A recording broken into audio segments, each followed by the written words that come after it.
Yeah, Dennis the Menace. Yeah, but his doesn't have two ends. Yeah, and I'm 28, but still. Yeah, but that 5-year-old was back in the 1950s. Yeah. Hey guys, are we live? Can you see me? Are we on low latency? Yeah, now you are live. Okay, hey everybody, we are live. We are no longer playing Super Nintendo. We are playing, I guess, the adults' version of toys, which is cars. And so we're here to look at the auction picks coming up in the next few days. We are live right now. We have myself doing the video here. This is an open question time, so you can ask about buying cars from Japan, or you can ask about me, or you can ask how I styled my hair. And we got Andrew here on the side in the live chat, and he is here to ban anyone who says racist jokes. So no racist jokes, please. We had some last week. This is kind of asking for trolling, isn't it? No racist jokes, everybody. And yet here they all come pouring in. Okay, and if you watched the stream like 10 minutes ago, we were playing video games there. That was Cat's Run. It's a video game with a controller, only in Japan. It's kind of relevant to what we do here at Pacific Coast Auto. So if you want to buy a car from Japan, then ask me questions. It is kind of complicated to some people who haven't done it before, and so now's your chance to ask all the questions that you ever thought that you wanted to know about. Okay, Andrew says, because of how we capture the game stuff, we have to have different profile, blah, blah, blah, blah, blah. That's technical mumbo jumbo. An unhealthy amount of hair gel. I don't know. I think it's hard to tell how much hair gel somebody has in their hair just by looking at the hair. And so feel free to post in the comments any of your questions, or you can add an auction number. Just a word of warning, if you've got an auction number from the USS auctions, we're not able to show that because of copyright, and so pick from any of the other auctions. And say what the car is in your pick, please.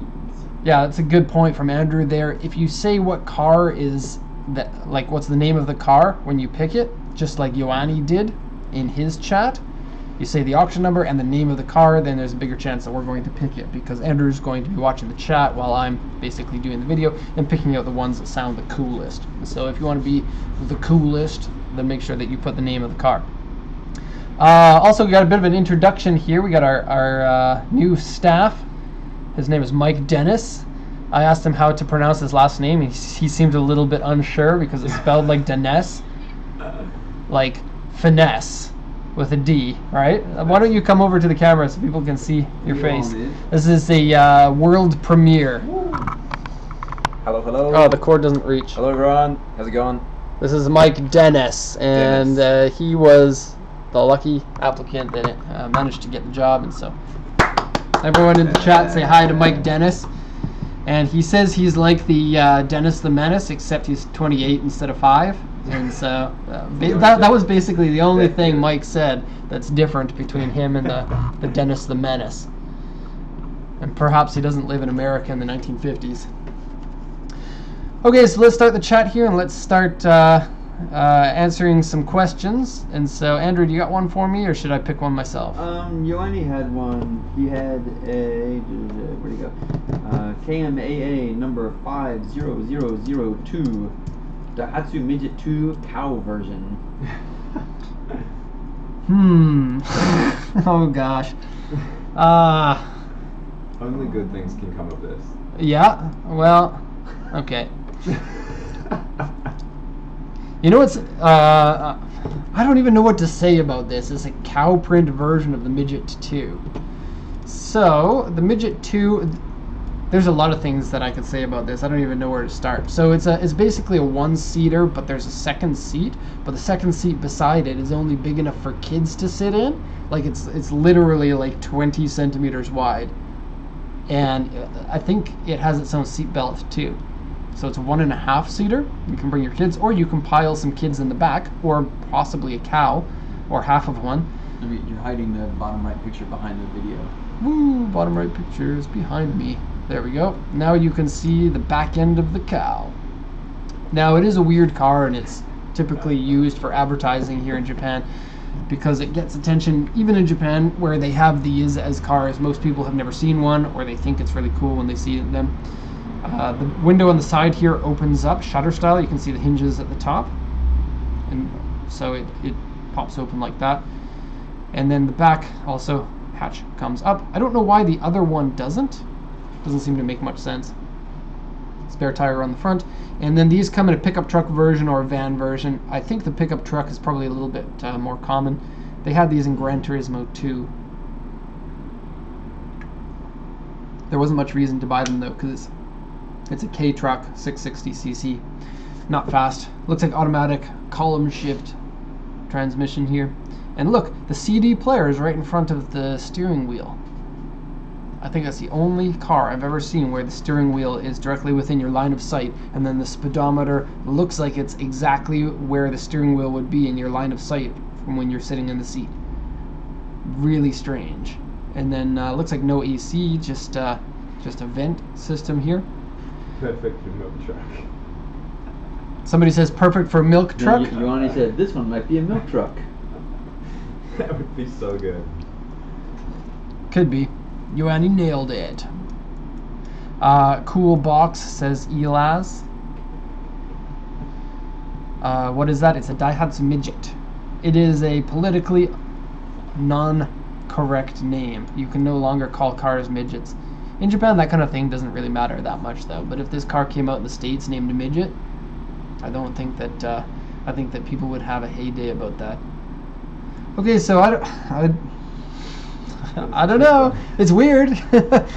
I guess the pictures do it more justice than anything I can say about it. In terms of condition here, it's a 1998. It's an Octane 4B, and so it's in good condition from all that milk hauling. Low mileage with just under 70,000 kilometers. It says it's original paint, but I think it's original white with the black spots put onto it. After end panel is dented, underside has surface rust, oil leak from the engine.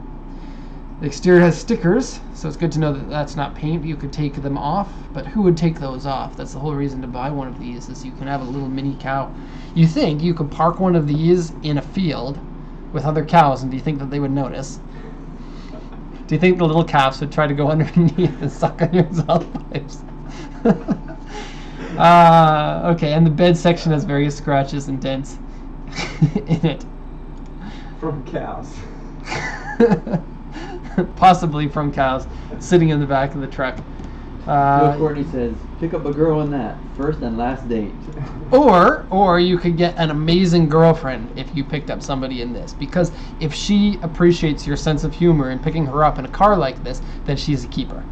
And so that's my advice to you. If you ever want to pick up a girl, get this car and then go to the date, and you'll know right at the beginning whether that date is worth it or not. Because when you sit in a date and you're sitting there at the table and the girl is like kind of protecting herself, you know, kind of watching what she says, you pick her up in this and she's going to be like yes or no. And it's most likely going to be no, but that's okay. Then you're not wasting your time. Okay, on to the next car. Maybe, what do you guys think it'll sell for? I'm kind of thinking 300,000 yen. What's the start price? 0. 300,000. It's a 98, so not importable to the USA, but you can get this in Canada, and Canadian girls would probably appreciate this better. They know how to laugh at themselves. Take it to the UK or Ireland too. New Zealand, almost. 98. Yeah, you could. I'm gonna say 300,000 yen for this one. Okay. Ioanni says I must have a strong game. I don't. I've been married now for almost 12 years. It'll be this year, and so I don't have any game at all anymore. And we got a Pulsar at Honda Nagoya, 59058. 59098 Pulsar. 590. Let's see, 58. 59058.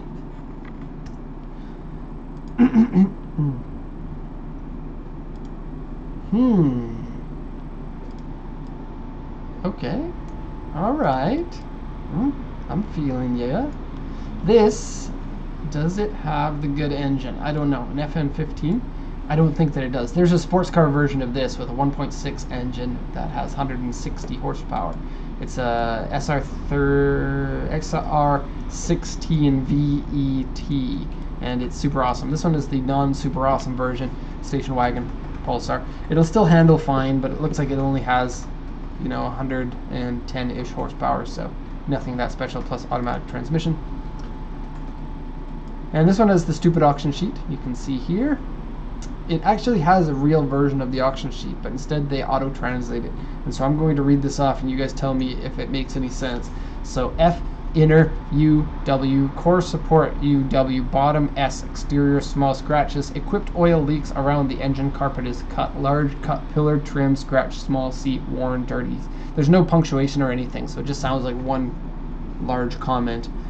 171,000 kilometers, so I don't know. It's weird for me to read it in English and not like understand the condition because I'm used to seeing the Japanese sheets. So I don't really know. But exterior D, interior D, high mileage, R grade. It's going to sell for pennies. And so starting price is 11,000. I don't think anyone's going to really bid much over that. And so at the highest, maybe 15,000 yen. So that's about 120 US dollars for this one. Because bad cars are cheap here. It looks like the paint is not bad though. On this side it looks faded. Yeah, if you look at the sheet here, P2 is paint damage, big dents, P2. Yeah. Not good car. Ooh, a WRC. I see. Elliot sent one in. That's cool. Let's have a look at that. 3634.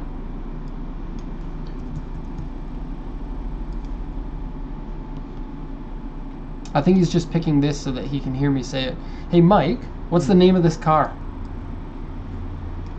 GT-Four. No. The name that starts with a C. Oh, Celica. Say it again. Celica. Come to the camera and say it. Put your face right in there. Celica. I get so much trouble from American viewers because in America they call it Celica. Oh yeah, right. But in Japan and Canada and I guess New Zealand we call it the proper Celica. Celica. Sorry, anyone who's watching and they think it's called Celica. Wrong. They're lying. Wrong. Are you doing the Group X wrong? Is that what you're referring to? Ah, that's old school. Wrong. My girlfriend is 52 or what? I don't know. From I don't Mario Queens. Yeah, actually, in New Zealand, if they're not in good condition, we call them silly cars. Silly cars. Silly car, yeah. Everyone in New Zealand calls them that? Yeah, Or it's just pretty common. If you know the car, yeah. Yeah, just me. So yeah, in New Zealand we call them silly cars. Well, actually only I do. But I'm from New Zealand. 100% of the people in this office from New Zealand call them silly cars. Exactly. Population is small enough, one person can't speak for the entire country. What's the population of New Zealand? Like 4.5 million. 4.5 million. So Yeah. as their representative, silly car. Okay, so this is let's get back to this. No more joking, you guys. No more fun. It's the Celica GT-Four WRC. The WRC is the, according to them, limited car. And this is the, if you want a rally, you need to build 500 that are the same spec as the rally car. And so this is one of the ones that they built. And I don't know all of the differences. I know some of them. There is a timing belt cooler on this version of it, and on the ST205 there's still the misfiring system. What's the English word for misfiring system? Anti-lag. The anti-lag system is all the stuff is there, but it's not actually, you can't actually use it unless you like to blow up your engine. And in case you don't know what anti-lag is, what it does is it pumps fuel into the downpipe for the exhaust, or the turbo inlet pipe when the turbo is hot enough so that it combusts and continues the... Is the lot full? Yes. I think we have one space. Yes, we have one space. But it has to be a short car. What kind of place is there now? We gotta drop off a car and our lot's full, so... yeah, and the purpose of the anti-lag is to keep the turbo spooling when you shift gears, or when you hit the brakes, or whenever you're off throttle, so that when you go and punch it, you don't have to wait for the lag to come through. And if I'm wrong, somebody in the chat, let me know. There's a 911 GT3. That sounds pretty awesome. We got a question though. Let's see. If you get any more deliveries, ask them to bring it here. Celica. There's no more revenue. Yuani is awake now. Driver is Delica. If it's Delica, it's Celica. That makes sense. Delica. Well, that one's kind of hard to say. Celica. Do you want to? I want a question. Someone asked me a question. First live stream that I watch live, so I can post a car that I like. Yes, you can, as long as it's not a USS car, because those are copyright. The images are copyright. Alternator cooler, yes. Thank you. And thanks for joining the chat, Flavian, because you're a cool dude. Can't wait till you see my RX-7 in all of its white smoke goodness. Nissan Pulsar. We already picked that one, Alan, and it wasn't very good. Okay, here's the question. Is the 15-year rule for Canada applicable to all car models? Yes. So in Canada, you can import any car as long as it's 15 years old. The only thing is, in Quebec, you cannot register the car for the road until it's 25 years old, because they like to do things differently over there. And sometimes just for the sake of doing things differently, it seems. Not like it's wrong, it's just different. Hey, I was wondering what would be the most awesomest turbo diesel sports vehicle from the land of the rising sun. Japan doesn't really have any sporty diesels. They're all European. I'm thinking like GTD was a GTI diesel for the Golf, and I think the Jetta they made in that. But I can't think of any other sporty diesels, unless you want to call a Land Cruiser sporty, because if you're off-roading, it could be faster than a sports car. Okay, my favorite car is Toyota Aristo 147. That's a good favorite car. I think they're goofy looking, but extremely high build quality, and the looks are growing on me. Top 5 cheap cars to buy from Japan. Oh, cheap cars? Like really cheap, or cheap cars like a good value for money? It's hard to think about it when you're put on the spot, but I think Toyota Crown should be in there. I think Toyota Aristo should be in there. Sports cars usually aren't that cheap, but in terms of sports cars, you can do the front wheel drive, like AE92, AE110, or AE101, AE111. GTO is cheap to buy, not cheap to own. Mike used to own a GTO, and he's trying to convince everyone in the office that it's a good car. But it's true. A GTO is a really good value car. The Fairlady Z32 is good value. I used to be able to say Toyota Supra with a non-turbo engine, but they're not good value anymore, really. Somebody's watching us at 5 a.m. here. Oh, here's something to talk about. Is this stream goes live at a time that is appropriate for people in the USA, but we are thinking about also doing one for European viewers. We're definitely not thinking about doing one for Australian viewers or New Zealand viewers, because they could just watch this one if they're not working Monday morning. Yeah.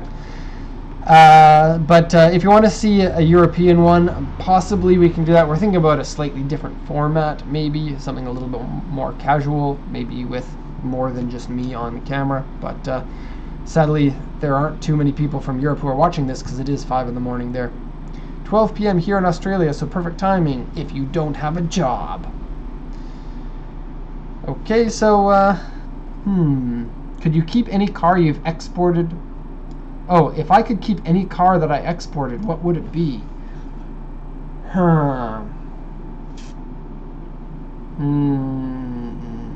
mean, the obvious answer could be like the 700 horsepower R34 Skyline GTR. But I don't really know if I'd want to own that. I think it's pretty rad, because it had the full Z-Tune body kit on it, and was in really good condition.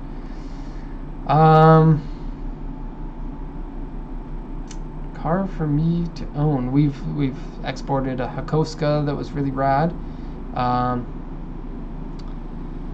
Oh, we did a second generation Silvia, 110 generation Silvia, that was really amazing, and we got it for relatively cheap. It was about 1,000,000 yen, or about $8,000, and it was really nice.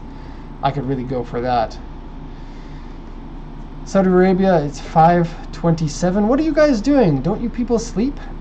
I went to sleep last night at 9:30, and I regularly sleep at like 10 or at the latest 10:30. Okay, so let's have another auction pick. Mike, do you have one in the chat that you like? There was... If you have a notebook, you can take note of the good ones. Yeah, there's a Subaru Forester Cross Sports S Edition. That was in Sapporo, bid number 3015. Sounded pretty cool. All right.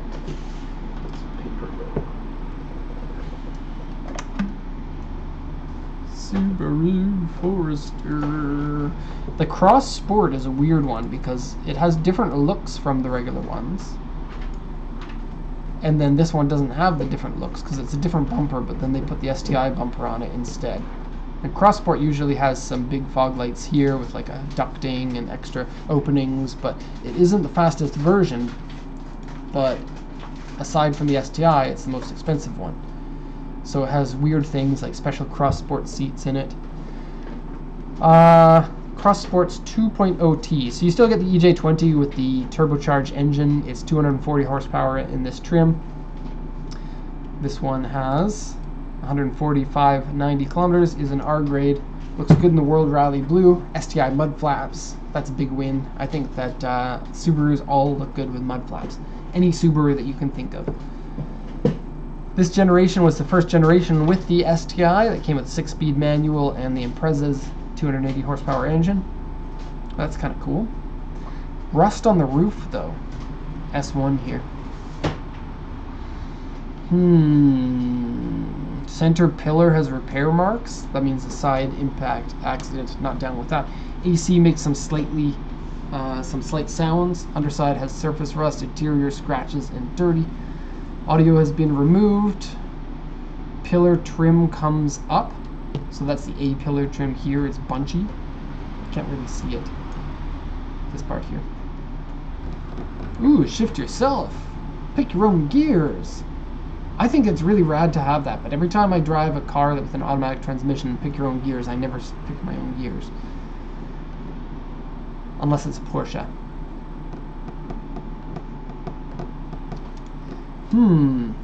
Well, these are relatively cheap. I think that automatic transmission keeps the price down. I'm going to guess about 180,000 yen, which is 1,500 US dollars. So I think it sounds pretty nice, but there's not a really big market for these at the moment. It's a 2006, and not a lot. Like, Japan has so many of these Foresters that nobody really boosts the price up. None of the markets value them enough for the price to be that high. Maybe with this high mileage, it might even be less. Maybe around 120,000 yen or $1,000. They're good cars. I prefer the Legacy over the Forester just in terms of looks and performance. But the Forester gives you a little bit more room in the back, but surprisingly not that much extra room. Okay.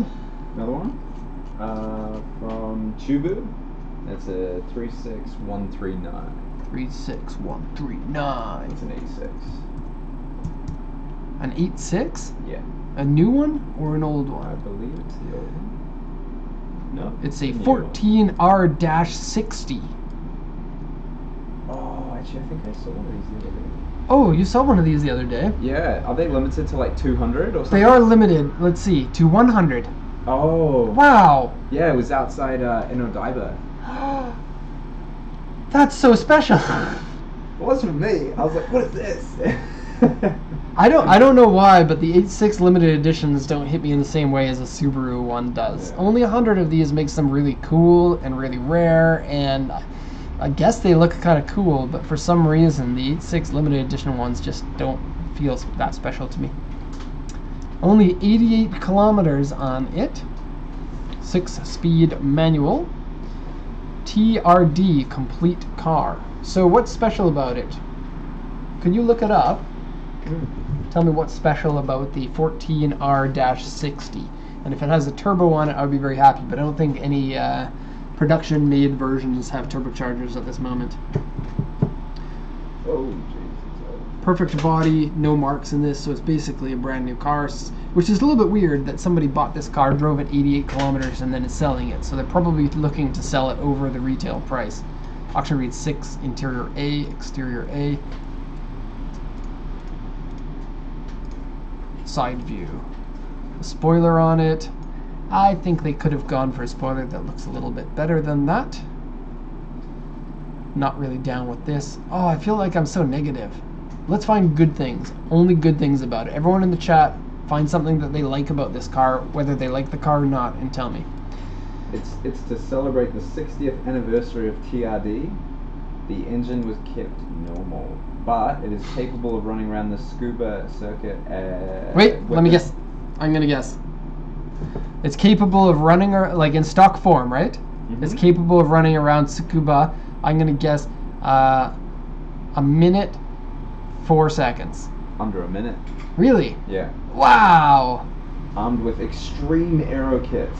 Ooh, extreme. Under a minute for. So Tsukuba is a course that likes cars that can go a little bit faster because it has longer straightaways than most of the Japanese circuits, except for the big ones. And so I'm surprised that you can go under a minute with this car. Okay, so I found something that I like about it. It can go around Tsukuba in under a minute. The seats are decent. Thank you for being positive. TRD anything. There's some positivity. We like it. I like that it's a car. It's Someone's trying to be funny. It's 200 kilos lighter than the usual 86 GT. I don't know how well they can hear you on there. I think that they can hear you, but 200 kilograms. 200 kilograms is a lot of weight savings. Yeah. That's a lot in an already light car. Because the regular 86 is somewhere around 1,200, isn't it, or 1,300? Yeah, I think just under 1,300. So this is almost the same weight as the original 86. Now that you take 200 kilometers off. And start price 2.5. Can you find out the original price that these sold for? Ooh, yeah. It's cool. I like it. I wonder where they get the weight savings from. Is that a carbon roof? That would be pretty extreme if it is a carbon roof on a car that's supposed to be cheap. I like the wheels on it. I like the center exit exhaust. I don't like the... wait, I'm not allowed to say negative things. I like how in this picture the cones are visible in the background.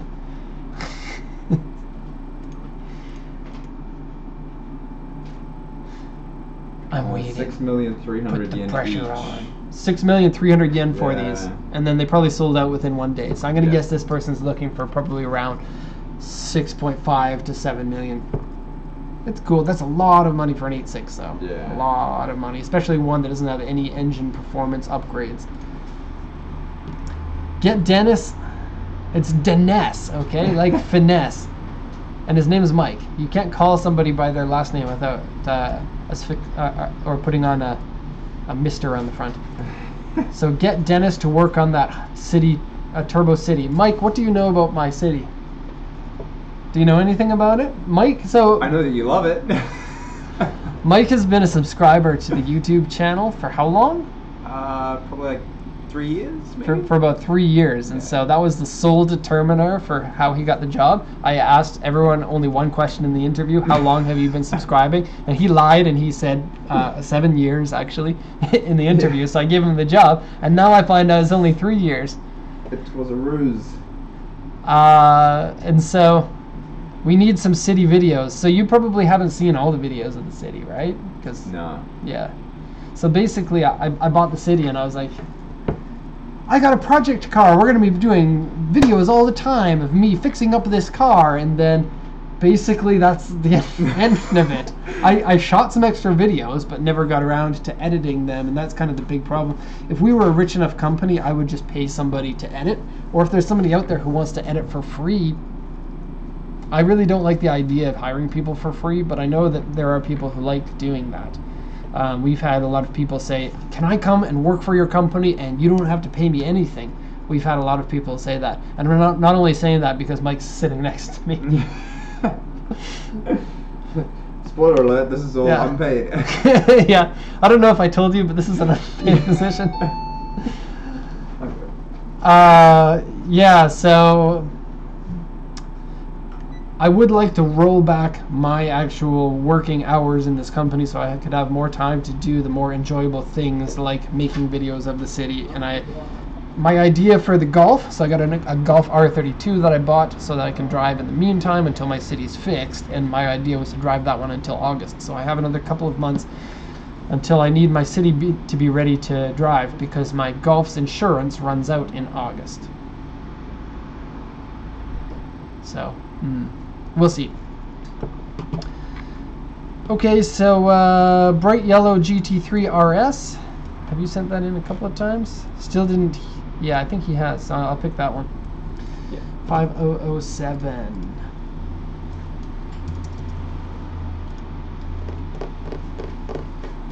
I have a Motocompo parked outside right now. And the Motocompo is the little bike that goes in the back of the Honda City. Okay, so GT3, in some people's opinion, the only reason to get a 996 Porsche 911. I think this car gets a lot of flack, but it's not as bad as people think it is.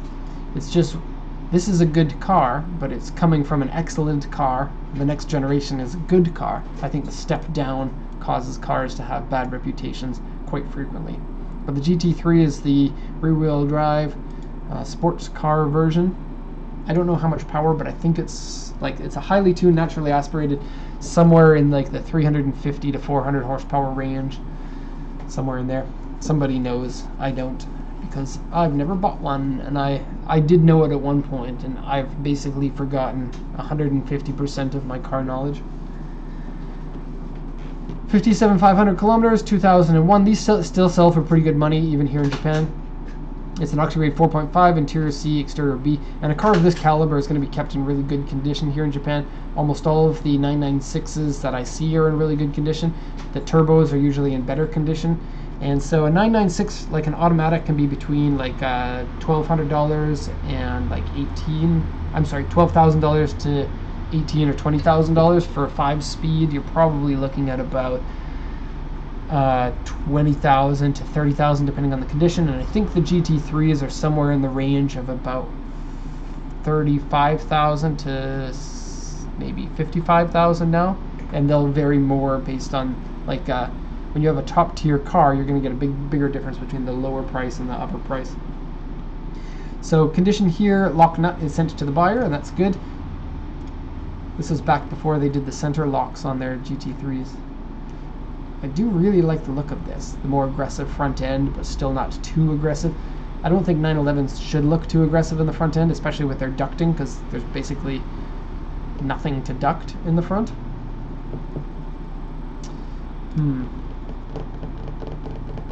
Yeah, condition looks good. Seat wrinkles and small wear. Console has scratches, various scratches on the car, bumper underside scratched, and exterior has some refinishing marks, like polishing marks.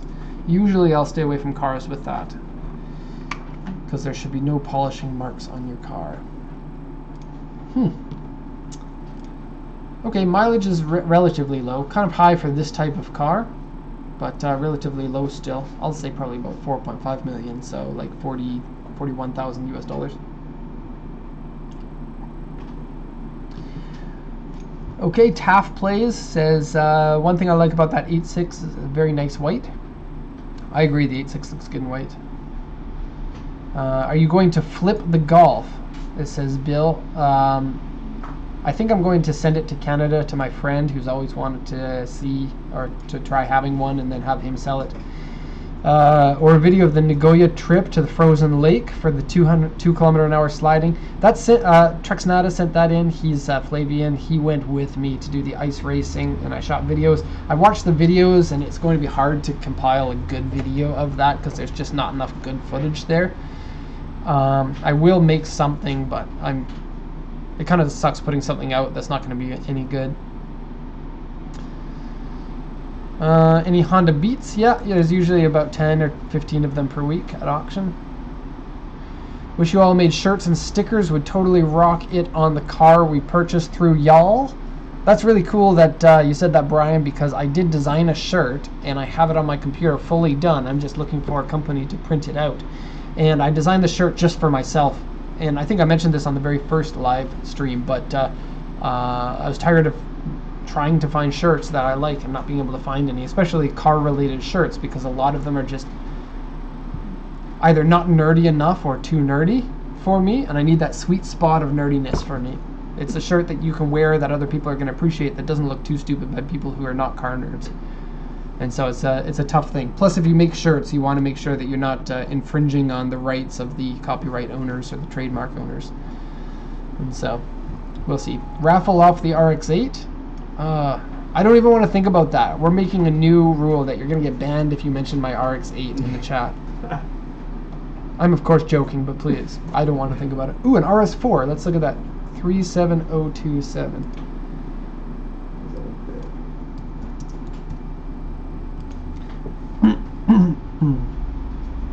Oh, this one's at Aucnet, which is a it's basically not an auction. It's an auction for people who don't want to send their cars to auctions, so prices are usually really bad, and we never buy cars from them. So the RS4, this is the second generation.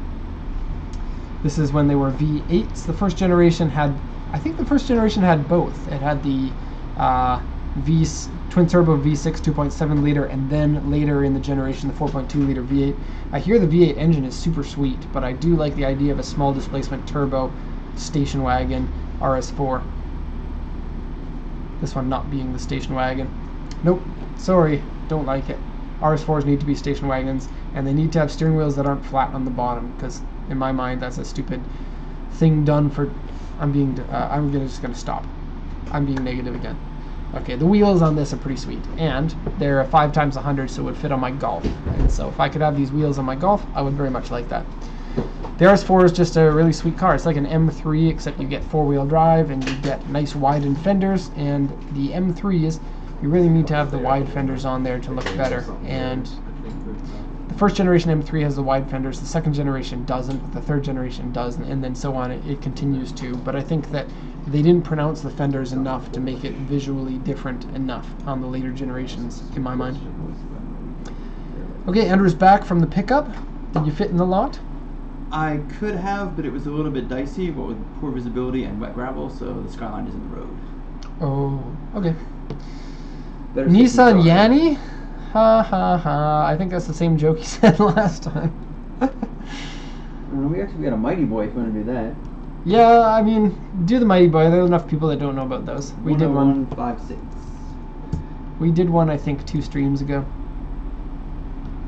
We're going to be doing this until 12 o'clock, this live stream, and so we got another 15 minutes or so. This might even be the one that was on last week. I seem to remember it was at Bayok as well. Okay, so this one's been at auction 1, 2, 3, 4, 5, 6, 7 times and has continued to go unsold. The highest bid was 129,000 yen. And so nobody wants it, which is usually a bad sign. For those of you who just entered, this is one of our cars from the previous post.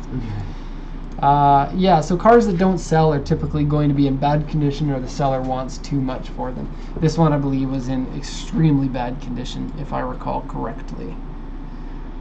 So, but the Mighty Boy is still pretty sweet as a car, because it's a car truck, or a ute, as known in the southern parts of the world. C2 on the roof, C2 on the front here, C1. So rust is a problem, and it's been color changed, and that's a really bad combination. In case you didn't know this, if a car has been color changed and then rusts again, this is usually means that the paint job is really bad, because your car shouldn't rust after it's been painted, because the new paint should prevent the car from rusting. And then you have to worry about color matching the paint, which you don't know which paint color that you have on here. And some people, Flavian, think that it's okay to color match paint and you can actually do it pretty well, but no, I don't think that that's true. I think that if you use those, like there's a gun and you point it next to the paint and you zap it and it picks up the color, and I don't think that they work very well in my experience. And so if you repaint a car and you have the paint code, you can get a nice clear paint. But most of the time when people repaint their car, they either custom mix something, or they don't remember the paint code, or there's no documentation on it, so you don't know which paint code it is. And I think it really should be a thing where people who repaint put a sticker of the paint code, if they use one, on the inner panel of the inside the door or something. Okay, oh, a Lupo GTI coming up tomorrow. USS. Oh, USS. Oh, it's red. Oh, can you look that up for me and tell me if it's right-hand drive or left-hand drive? I might have a buyer for that. You want an Accord or an 8.6? Accord or 8.6? Yeah. We already did a new 8.6. Is it an old one or a new one? Yeah, it says Sprinter Trails. It's an old one. Okay, what's the number on that one? 6541, Mirai. Okay. Oh, it's not an old enough one. No. Kind of an interesting pick there. This is the greatness that the 8.6 became and the next generation after it, right? And so no wonder everybody loves the the AE86, and then everyone forgot about the car after that because it's really not that special. This one has an automatic transmission though, which is kind of cool. And then it's a four-door Sprinter. Okay, I've had enough of that. Let's go on to the next one. What was that other number? Oh, that Lupo you asked about is right-hand drive. Okay. It's a 2005 though. That's too bad. There's an Accord. The Accord 6904. Oh wait, is that? I don't know. It says Kyushu. I don't know which one it is. 69043. We'll see. So I wasn't sure if that was It's Honda Kyushu. Oh wow. Oh, these are super rad. This is an Accord Aerodeck, and it's basically like a hatchback Accord. And I don't think that the US ever got these. I'm pretty sure that they didn't. And then the top piece here, I don't know if you can see very well in the pictures, but this is glass up here. And It's like so the Element. the hatch has two pieces of glass in it. Kind of like the CRX, I guess. Yeah, but the Element has a sunroof over the storage area too. Is that right? That's where the sunroof is. It's not over where the people are. It's where the junk is. That's weird. That's weird, man. And so, wow, even manual transmission. Looks like the car, just judging by the pictures, needs a little bit of love and care, but this is definitely a car that you're going to want to give love and care to. People in the US would love one of these. Bill says it's cool. He should buy it. 238,000 kilometers, but with an Accord of this generation, that's the car's still going to be running with that high mileage. Okay, let's go to the poopy translation here. So, wiper rust, underside rust, oil leaks around the engine, AC defect. Be nice to know what that is. Large scorch on the driver's seat, animal hair inside. I don't know why I find that funny. They machine translate this, and so it should be a large cigarette burn, but they call it a scorch. Animal hair inside, electric mirror is defective, exterior color is faded, steering wheel is worn, molding is missing, tire flaw. I don't know, but these come up so rarely even in automatic transmissions, so to find one with a manual transmission is super uncommon. I've only ever actually seen one of them in real life, and it was at a car show, and it had the best car audio I have ever seen in my life. In the back section here, they had two 12-inch subs so that they were level with the back window here, right? And then they were ported, but the ports were right next to the subs. So there was like the sub and then the port, which is like a hole where the air can breathe through. And then there's a mesh on top of that. And then there was a tiki girl, like a hula girl with that little straw skirt. And every time the bass hit, it would blow her skirt up and the skirt would, would go up. That's awesome. It was way cooler than I'm making it sound, but probably the coolest car audio I've ever seen, and I would like to copy that idea and pretend it was my own idea to try to get props from people. Okay, cool car. Price-wise, if I could see people jumping on this and overpaying for it, judging by the condition of it, you would probably think about $1,000 for it. I could see it go up to about $4,000 if people get crazy, though. And retractable headlights, my favorite. Super duper cool. And kind of turbofan wheels, kind of. Subs and ports and stuff, says Elias. I don't know how to pronounce your name. Ooh, a Volkswagen R32. That's a sweet car. 25014.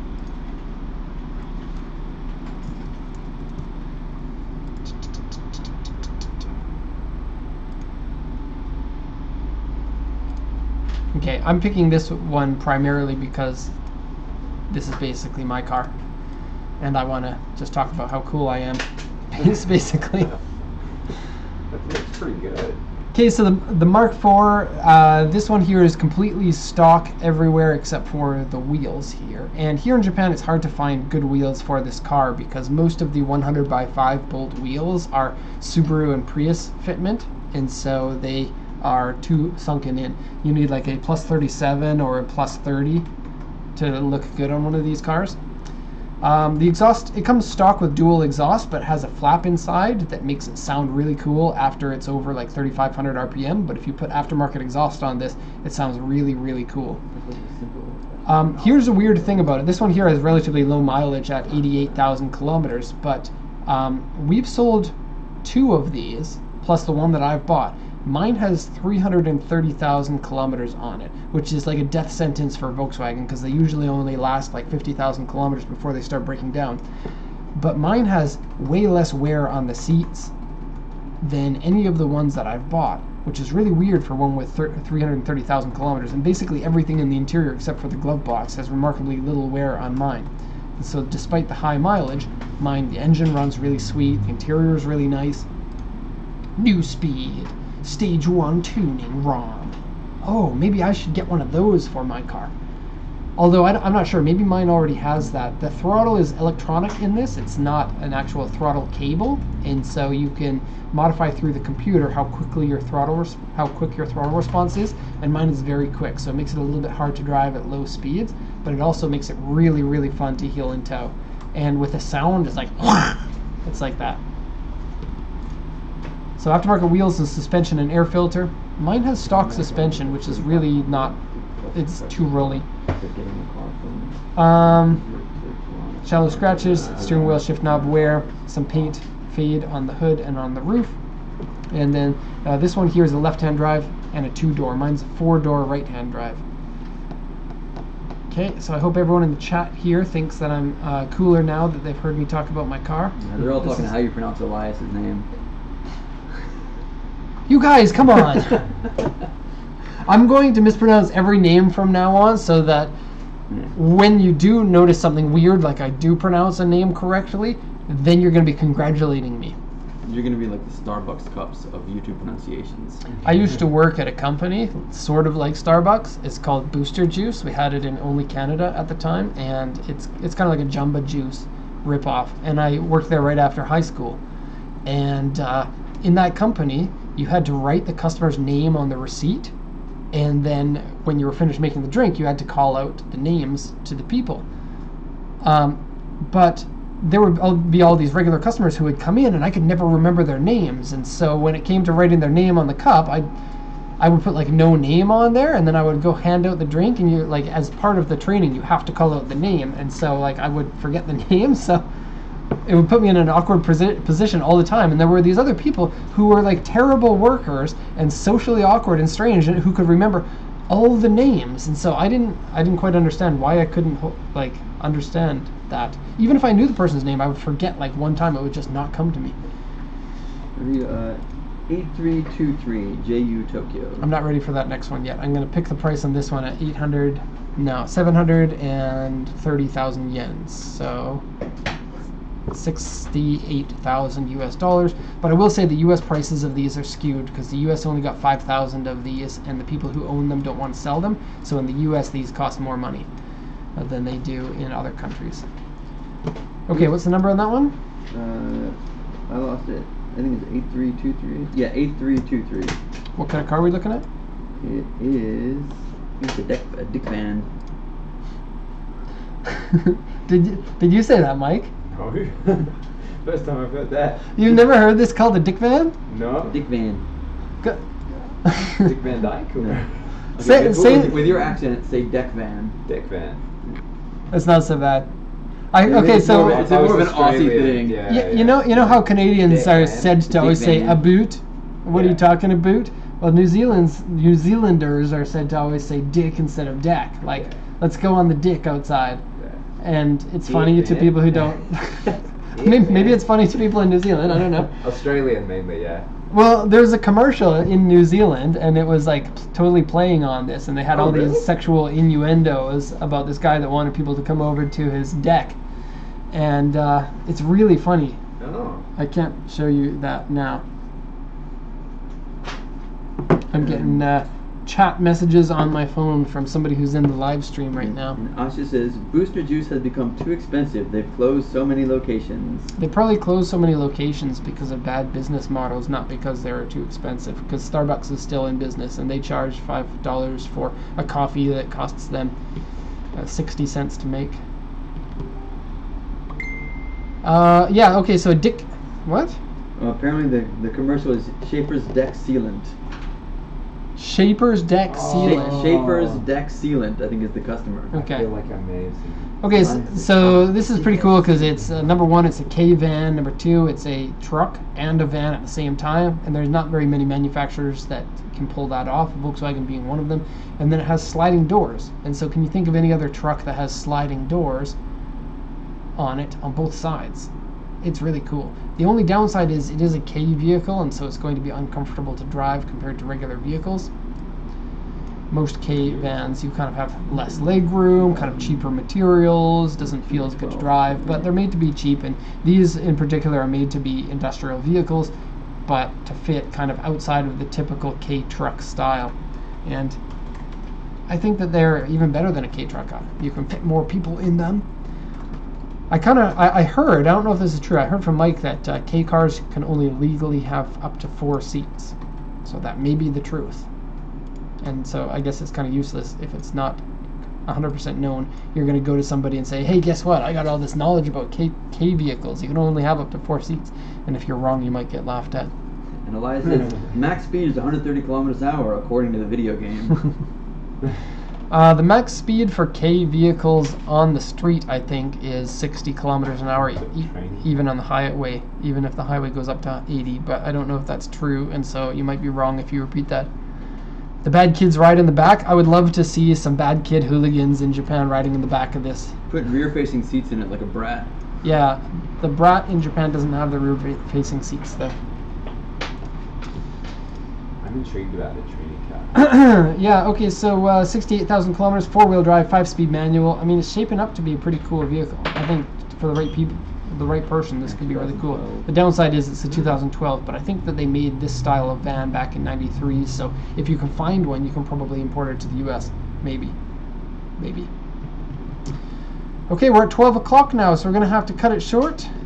Not cut it short, cut it exactly on time. I know we started a bit late, but Derek, why don't you like smart cars? That's a question for another time. I actually I was complaining about the smart car to somebody who started work at the same work as me.